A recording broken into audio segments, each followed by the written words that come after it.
Bismillah, video ini saya buat dalam format live presentation pakai 3 kamera ya. Smartphone dari depan, ini kamera mirrorless dari kiri samping buat lihat langsung ke layar tabletnya, dan buat experience point of view dari orang yang lagi presentasi, saya pakai action cam di dada saya ya.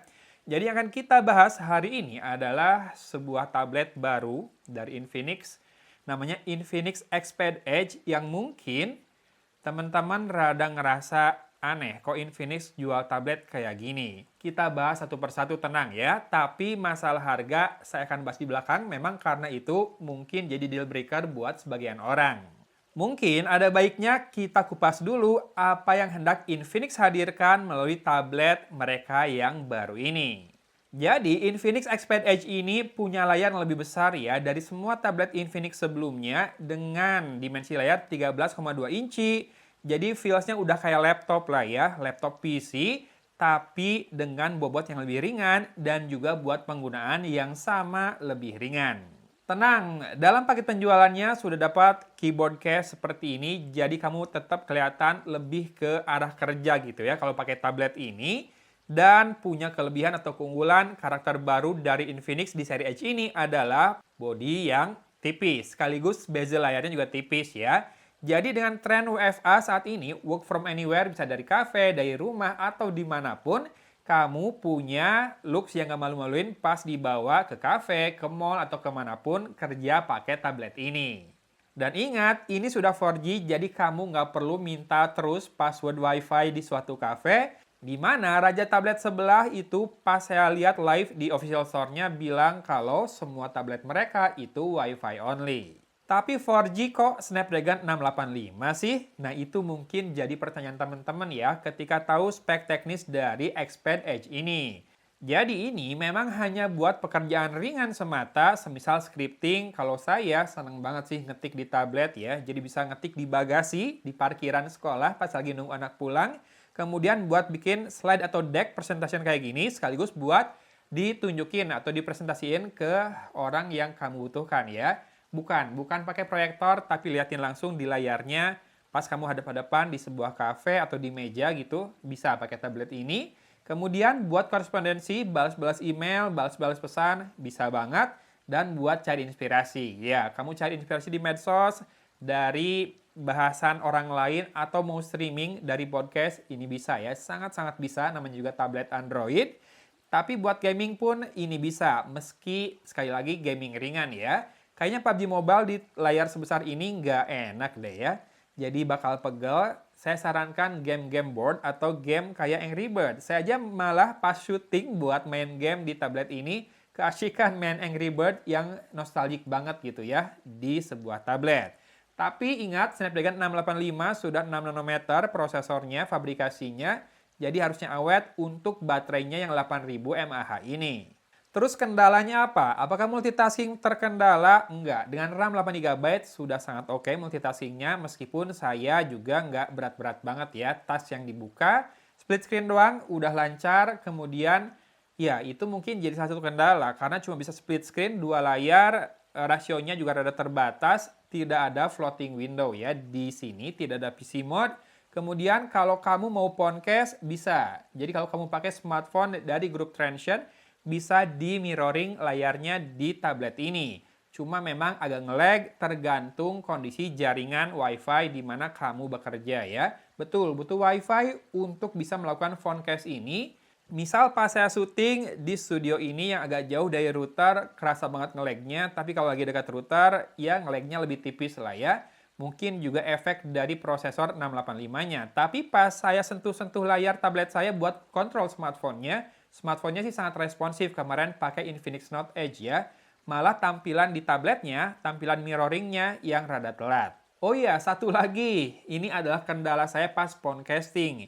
Saya kan buka WhatsApp di smartphone, terus saya lihat di tablet gitu ya. Niatnya mau balas dari tablet, tapi ternyata keyboardnya nggak bisa pakai keyboard tablet ini. Harus di tap-tap di layar smartphone-nya yang muncul di tablet. Di situ munculin keyboard dari smartphone, jadi kita tetap ngetiknya di situ pakai jari ke layar ya.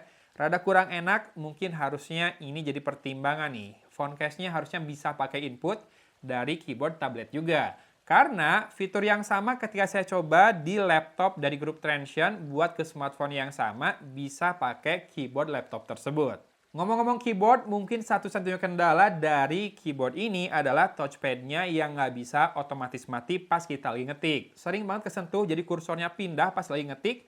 Atau kalau mau ada hard switch buat matiin touchpad-nya, bagus juga kali ya. Saat ini saya belum nemu cara buat matiin touchpad-nya dan terus terang sering banget mengganggu ketika ngetik karena kursor jadi loncat-loncat gara-gara touchpad-nya kesentuh nggak sengaja. Lalu, ini bukan kendala sih, masukkan aja quad speaker-nya cenderung cempreng ya, agak bright suaranya, kurang sedikit ngebass padahal kan 4 nih speakernya. Mungkin efek dari bodinya yang sangat tipis. Tapi kalau urusan lantang sih lantang ya, jelas dan clear apa yang saya pengen simak dari sebuah podcast misalkan. Kemudian, apa yang bikin saya puas dari, kok mau ngomong laptop, tablet ya. Tablet ini, karena ini bentuknya udah laptop banget, jadi mau ngomong laptop. Pertama, puas karena layarnya udah tajam ya, 2.4K. Di layar 13,2 inci, resolusi segitu sangat membantu. Jadi enjoy buat YouTuber dan buat sketch, menggambar juga ya. Dan ini udah bagus juga buat menggambar. Saya udah install aplikasi khusus buat sketch. Jangan pakai notepad bawaannya. Dia nggak bisa deteksi pressure. Tapi di aplikasi yang tepat, dia bisa ngedeteksi pressure dan juga palm rejection-nya bekerja. Keyboardnya juga enak si touch-nya ya, atau tombol-tombolnya buat ngetik. Spacing-nya lega, size-nya besar-besar, dan key travel-nya ada kayak keyboard laptop lah. Tidak ada masalah sama sekali buat ngetik, nggak bikin banyak typo.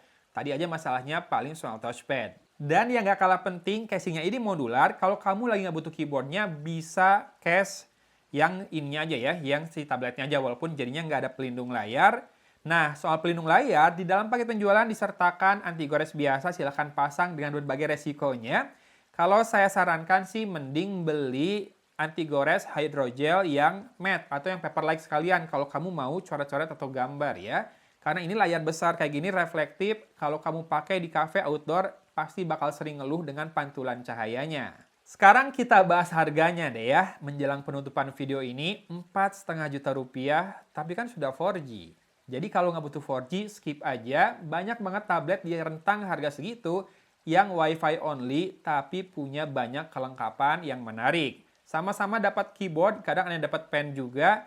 Dan yang pasti banyak yang sudah lebih baik software-nya, lengkap dan juga lebih matang gitu ya. Kalau soal performa, ya harusnya sih 4,5 juta minimal kalau Snapdragon dapat yang kepala 6 minimal ya. 6 Gen 1 lah gitu. Atau kalau Dimensity dapat yang kepala 7. Lalu softwarenya ini masih kayak kosongan, cuma ditambahin sama interconnectivity.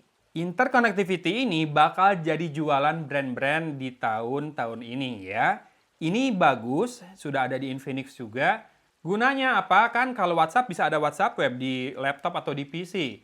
Nah, justru bukan buat balas WhatsApp ya, mendingan pakai WhatsApp web aja atau link WhatsApp kamu ke tablet ini kalau tujuannya buat itu. Tapi ini tujuannya buat screen mirroring ya. Entah kamu pengen ngecek handphone tapi nggak pengen kelihatan buka handphone terus pas lagi kerja, tapi jangan buka game judi online ya, jangan dipakai buat itu ya. Misalkan kamu mau cek-cek IG dulu di jam kerja sedikit, dikit-dikit karena bosan atau suntuk, tapi nggak pengen kelihatan buka handphone gitu ya sama bos misalkan, tinggal podcast aja ya, lihat layar handphonenya di layar tablet sambil kelihatan lagi ngetik gitu ya. Jadi solusi yang praktis kan.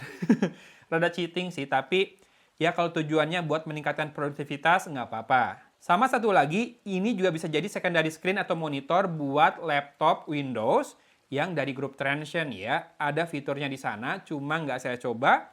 Toh ini adalah fungsi yang nice to have ya, di mana saat kamu butuh dadakan, butuh secondary screen, misalkan buat presentasi ke lawan, di hadap-hadapan di meja, mau pakai 2 layar, jadinya bisa. Nah, dengan harga segitu, kalau kerasa mahal, mungkin momennya kurang pas ya, di mana saat ini ada kenaikan harga semikonduktor dunia, harga RAM dan storage mungkin lagi rada naik, di mana katanya produsen storage juga lagi ikut-ikutan. Mudah-mudahan segera pecah bubble-nya ya, biar harga makin turun lagi dan Infinix bisa menyesuaikan harga. Tapi kalau teman-teman cek di promo-promo payday atau tanggal kembar, ini bisa kena voucher yang lumayan, mungkin 10%, jadi dapatnya di 4 jutaan, 4 juta pas gitu ya, bukan 4,5 juta lagi, atau siapa tahu bisa di bawah 4 juta. lengkap dengan keyboardnya. Setahu saya pensilnya dijual terpisah ya, sekitar 300-500 ribu harganya.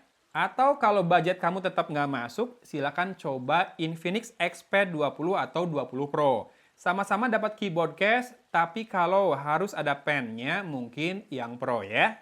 Oke, tidak ada produk yang sempurna. Paling saya mau sebutkan beberapa hal yang jadi masukan buat kedepannya. Semoga produk tablet Infinix kayak gini yang besar, yang bisa gantiin PC berkelanjutan ya, dengan perbaikan-perbaikan yang akan saya sebutkan sambil saya contek listnya. Pertama dari software tentu saja, Office Suite-nya ya. WPS Office-nya ini masih yang mobile. Netizen langsung pada protes di video unboxing-nya kemarin. Ya memang mau gimana, mungkin WPS Office yang VC-like di tablet masih eksklusif sama salah satu brand. Tapi kalau misalkan Infinix punya Office Suite sendiri, kenapa enggak dipakai aja? Kalau saya pakai Google Docs, Google Sheets, Google Slides, Google apa lagi satu lagi, Google Drive gitu ya.